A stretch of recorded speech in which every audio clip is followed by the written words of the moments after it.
Hi everyone. So today I'm going to talk about the H1B visa process, and this is something that I also came with on H1B. Now, what does H1B mean? There are many ways, many types of visas in which you can come, and H1B is one of them.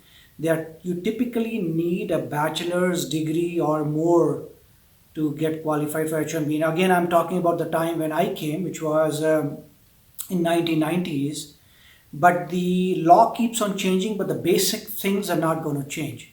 So H1B is a visa where you should have bachelor's, master's, or a PhD, and people who have PhD, they do get higher preference, right? And this H1B visa, this is for 6 years, but typically you get it for 3 to 4 years, and then you can extend it further. Now, when I came with the H1B visa that had the validity of 4 years. So you come in, and the visa does allow you to apply for green card, which means permanent resident, something like that. So when I came, the first thing you will see that the visa is valid for 4 years and it is attached to your employer, right? So the employer has sponsored the visa, and you can work with that employer as long, and you can continue to have the H1 visa. Now, because the visa ends in 4 years, you do want the employer to start the green card process before that 4 years end, right? Although they can extend it to 6 years. So then the goal is that before the visa expires, you must get your green card, or at least a stage in the green card where you are allowed to work, and they know that the green card will subsequently come, right? So now suppose you, now the employer knows that they have applied for your H1B, you are on H1B, and they have the power to revoke that H1B. I mean, they could fire you, and if they fire you, then you have to immediately look for another employer who can give you H1B visa, or you will have to go back within, I think, 10 or 15 days, because otherwise you are illegally in the US. So the employer knows that you are on H1B, and then they will, the biggest thing that they did at that time was pay you less. So if the market rate is, they'll probably give you half of the market rate. In our case, it was more like half to three-fourth of the market rate they were giving, because they knew that you had no option. And if you leave the company, then you are without a visa and you'll have to go back. Or you can get another company with H1B visa, but they will also do the same thing. They'll pay you less, right? So they know that you are stuck with them for 4 or 5 years. They'll pay you less. Now, since you never know what's going to happen, after the H1B visa, in the sense that you may or may not get through in the green card process. So everything is risky. Number one, your employer is paying you less because they know you can't go anywhere. Number two, you do not want to come and invest in, buying a house, because if you buy a house, and most likely you'll take a loan, and you'll take a mortgage to get that mortgage is a loan to get the home, and then what if your H1 visa expires, or you are not, your employer says no, I'm not going to apply for the green card, or many things can happen. So you're always in some sort of tension, because you don't want to build up your assets, because if the visa doesn't come across, or when it expires you don't get a green card, or you don't have another H1 visa if you want to transfer to another company, then you are in big trouble. You'll have to leave your assets and go, and you'll be illegal, so all those things.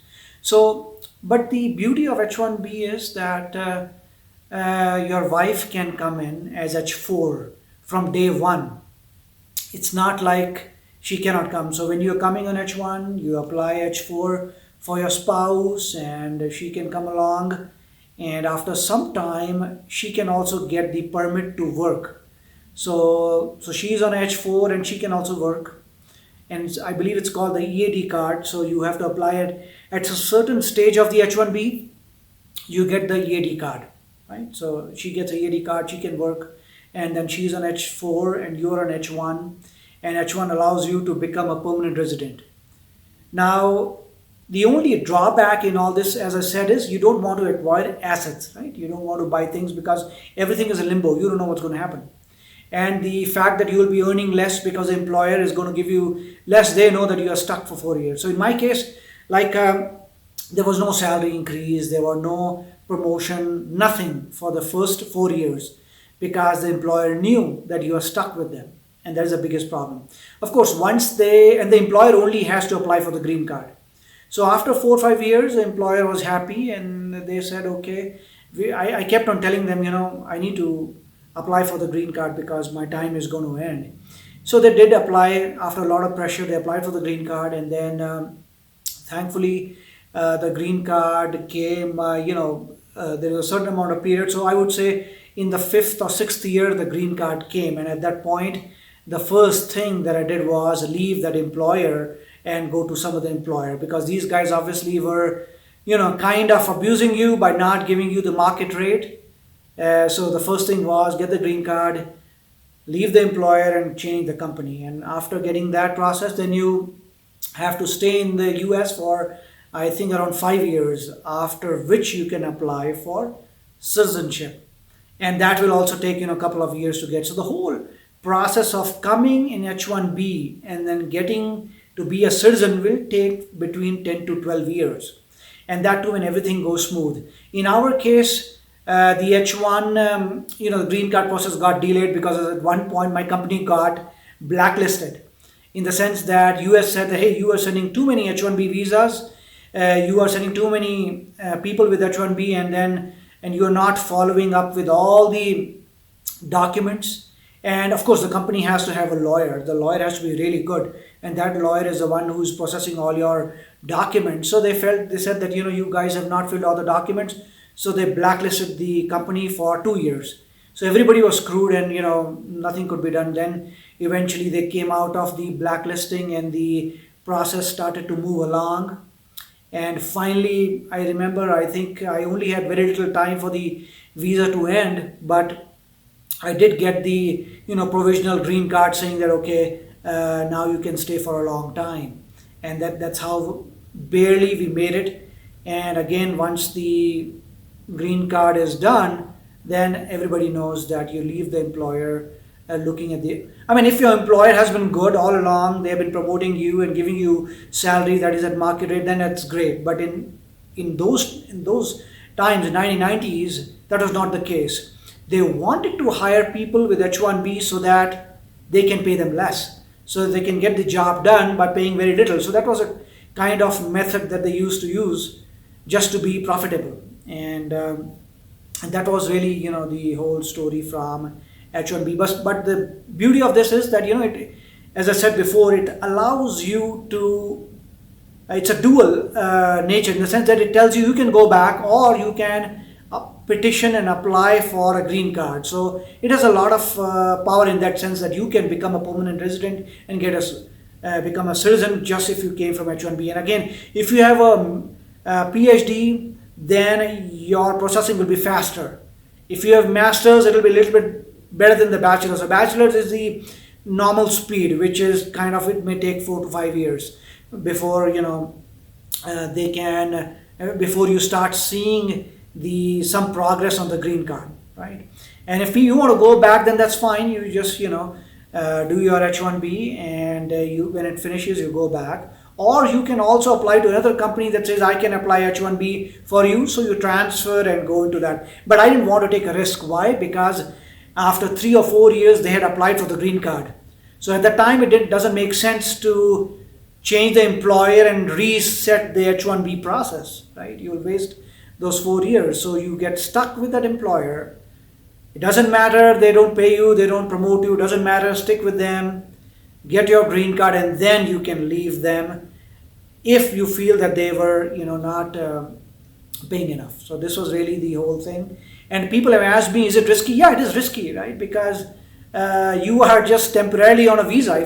If the employer fires you, they say, I'm firing you. Then what? If they fire you, they can revoke the visa. Then within 10-15 days, you need to go back. Then what is going to happen to the home that you have taken, or the assets that you have? Like, you have bought a lot of furniture, you have bought a car, you have bought a lot of things. Like, I had a second-hand car, so I didn't care. It was not a costly thing. But if you have super solid assets, then you have a trouble of selling it out and quickly sell it, go back. So things are pretty risky. And at least in our case, we did not invest in anything. We had a small apartment, and we just lived with almost very little assets in that apartment, because we knew that until we get the green card, it's all temporary stuff. Just don't increase your baggage in case you may have to go back or switch the H1. So guys, I hope you like this information. This is pretty much the outlook of the H1B process. Thank you. Bye. Oh, and if you're new to my channel, don't forget to hit that subscribe button and hit the bell icon so it notifies you when I put in my new video for you to enjoy. Bye.